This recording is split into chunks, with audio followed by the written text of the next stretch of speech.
కన్నుల పండుగ శ్రీ ప్రసన్న వెంకటేశ్వర స్వామి బ్రహ్మోత్సవాల భాగంగా 3వ రోజు స్వామివారికి హనుమంత సేవ కార్యక్రమం జరిగింది. ఈ కార్యక్రమంలో పాల్గొని స్వామివారిని దర్శించుకున్న కావలి శాసనసభ్యులు దగ్గుమాటి వెంకట కృష్ణారెడ్డి గారు గ్రామోత్సవంలో ఊరేగుతూ భక్తులకు దర్శనమిచ్చారు. హనుమంతు వాహనంలో ఊరేగిన స్వామి వారి ఉత్సవానికి చేసిన ప్రత్యేక పుష్పాలంకరణ, మంగళ మేళాలు భక్తులను ఎంతగానో ఆకట్టుకున్నాయి.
ఓకే జై శ్రీరామ్, జై శ్రీరామ్.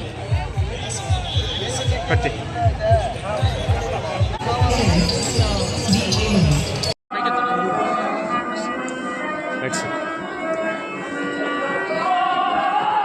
ఓం వెంకటేశాయ నమః. మన బెల్లంకోట క్షేత్రంలోని ప్రసన్న వెంకటేశ్వర స్వామి యొక్క బ్రహ్మోత్సవాలు రంగరంగ వైభవంగా భక్తుల ఆనంద డోలికల మధ్య 9వ తేదీ నుంచి ప్రారంభమై ఈ రోజున హనుమంత సేవతో ఇప్పుడే గ్రామోత్సవ నిమిత్తం వెంకటేశ్వర స్వామి ప్రజల ముంగిటికి వెళ్ళటం కూడా జరిగింది. ప్రజలందరూ కూడా వేలాదిగా విచ్చేసి దేవుని యొక్క కృపకు పాత్రలవుతున్నారు. ఈ సందర్భంగా కావలి నియోజక ప్రజలు, అదేవిధంగా నెల్లూరు జిల్లా వాసులందరినీ కూడా రేపటి రోజున గరుడు సేవ, మరుసటి రోజున తెప్పోత్సవము, అదేవిధంగా ఆ తర్వాత 14వ తేదీన ఉదయాన్నే 10:30కి కళ్యాణోత్సవ మహోత్సవం జరుగుతుంది. ఈ కళ్యాణ మహోత్సవానికి మన రాష్ట్ర మంత్రివర్యులు, ఎండోమెంట్ డిపార్ట్మెంట్కి సంబంధించినటువంటి మంత్రివర్యులైనటువంటి ఆనం రామనారెడ్డి గారి చేతుల మీదుగా ముత్యాల తలంబ్రాలు తీసుకురావడం, అదేవిధంగా ఉభయకర్తలైనటువంటి పేద మస్తానరావు గారు, పేద రవిచంద్ర గారు, వారిద్దరూ కూడా వాళ్ళ సతీమణులతో కలిసి వాళ్ళు కూడా తలంబ్రాలు బిర్యం తీసుకురావడం కూడా జరుగుతుంది. ప్రజలందరూ కూడా విచ్చేసి వెంకటేశ్వర స్వామి కృపకు పాత్రలు కామని ఈ సందర్భంగా ప్రజలందరినీ కూడా కోరుకుంటున్నా. ప్రసన్న వెంకటేశ్వర స్వామి కలిసిన తలంపగానే ప్రసన్నమైనటువంటి వెంకటేశ్వర స్వామి, అంతటి మహోన్నతుడైనటువంటి వెంకటేశ్వర స్వామి దర్శనం మన పూర్వజన్మ సుకృతంగా భావించాలి. అందుకనే ఈ గుడికి దర్శిస్తే అన్ని కష్టాలు తొలగి సుఖాలు శాంతిస్తాయనే ప్రజల యొక్క నమ్మకం. ఆ నమ్మకం ద్వారా లక్షలాది మంది ఇక్కడికి విచ్చేయటం కూడా జరుగుతుంది.